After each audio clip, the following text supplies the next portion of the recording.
Hello বন্ধুরা, কেমন আছেন সব? তো আজকে আমি আমার কিচেনেতে বানাবো আমি নিম পাতা, আলু আর ডাঁটা ভাজা। তো নিম পাতা আলু ডাঁটা ভাজা কেমন লাগে দেখবেন, খেয়ে যাও। তো তার জন্য প্রথমে আমি কড়াই চাপিয়ে দিয়েছি, গ্যাসটা জ্বালিয়ে জল দিয়ে দিয়েছি, আর কেটে রাখা আলু ছোটো ছোটো করে ডাঁটা, তো এইগুলো আমি সিদ্ধ করতে দেবো। তো এটা কড়াই জল দিয়ে দিয়েছি।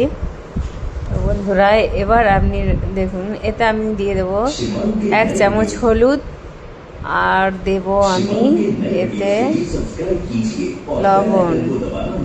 তো লবণ না দিলে আপনারা সবাই জানেন টেস্ট তো ফিরবেই না, তার জন্য লবণ দিয়ে দিলাম। তো লবণ দিলাম পরিমাণ মতন, আমি তো লবণ অল্পই খাই। তো বন্ধুরা, এবার দেখতে থাকুন, এটা একটু হাত দিয়ে গুলিয়ে নিচ্ছি। তো যাই হোক, এবার আমি এটা ঢাকা দিয়ে দেবো। তো ঢাকা দিয়ে দিলাম। তো 10-15 মিনিট এটা ছেড়ে দেবো, ডাঁটাটা খুব গলে যাতে না যায় সেভাবে করে নেবো। ওদিকে আমার ডাঁটা সিদ্ধ হয়ে গেছে, এদিকে আমি একটা বড় কড়াই চাপিয়েছি, আর কড়াই গরম হয়ে গেছে, ওতে দিয়ে দিচ্ছি তেল। তো তার জন্যে, কারণ এতে একটু মেলা ঝুলা, তো ওটা ছোটো কড়াই ছিল, ওতে ভাজাটা ভালো হবে। প্রথমে আমি শুকনো নিম পাতা শুকিয়ে রেখেছিলাম, তো ওগুলো ধুয়ে আমি ভেজে নিচ্ছি। এগুলো ভাজা হয়ে যাবে, একটু ভাজা করব, তার জন্যে একটু কড়াইটা বড় নিয়ে নিয়েছি। তো ভাজা করে নেবো এগুলো, অল্প অল্প করে মাঝে মাঝে খুন্তিটা চালাবো আর ভেজে নেব। তো এতে আমি 1 চিমটি লবণ দিয়ে দেবো। লবণ দিলে একটু ভাজা হবে, তো এতে একটু লবণের দরকার আছে।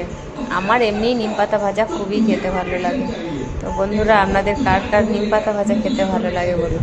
শরীরের জন্য তেতোটাও প্রয়োজন, শুধু মিষ্টিটা নয়। তো ভাজা হয়ে গেছে আমার, অল্প মতন আমি একটু বাটিতে তুলে নেব, আর গ্যাসটা একটু ধিমি আঁচ করে দিলাম। আর এদিকে অল্প মতন আমি একটু বাটিতে তুলে রাখবো, যে পরে খাবার জন্যে, কারণ নিম পাতাটা আমি জানবুঝকেই বেশি করে ভেজেছি। তো এবারে আমি ভেজে রাখা আলুগুলো দিয়ে দেব।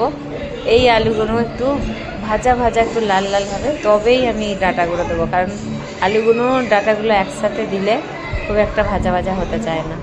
তো বন্ধুরা দেখুন, আমি 1 বাটি তুলে রেখেছি অলরেডি খাওয়ার জন্য, কুরকুর করে খেতে খুব সুন্দর লাগে। তো যাই হোক, ডাঁটাগুলো দেখুন কতটা সিদ্ধ হয়ে গেছে, দেখুন ডাঁটাগুলো সিদ্ধ হয়ে গেছে, খুব ঘেটে যাবে বলে আগেই ডাঁটাগুলো তুলে নিয়েছিলাম। আলুগুলো আস্তে আস্তে করে মাঝে করে ভেজে নেব, তো ভেঙে যাবে না হলে। আলুগুলো ভাজা হবে, তবেই আমি ডাঁটাগুলো দেবো। তো বন্ধুরা, আপনারা কে খেতে ভালোবাসে? আমাকে সবাই বলে নাকি আমি এটা ওটা আজে বাজে খাবার খাই, কিন্তু আজে বাজে না, এগুলো শরীরের জন্য নিম পাতা খুবই ভালো। তো যাই হোক বন্ধুরা, দেখুন লাল হয়ে গেছে। এবার আমি দিয়ে দিলাম ডাঁটাটা ভাজা করে নেবো, তারপর নামিয়ে নেবো।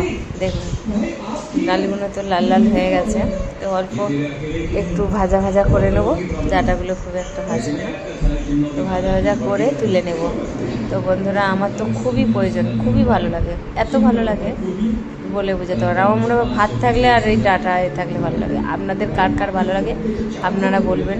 তো বন্ধুরা, আমার ডাঁটা আলু ভাজা হয়ে গেল নিম পাতা দিয়ে। তো ডাঁটা বন্ধুরা, আমার চ্যানেলটা কি কারুর ভালো লাগেনি? ভালো লাগে তো একটু লাইক কমেন্ট শেয়ার করে দেবেন বন্ধুরা, সাপোর্ট করবেন। টাটা।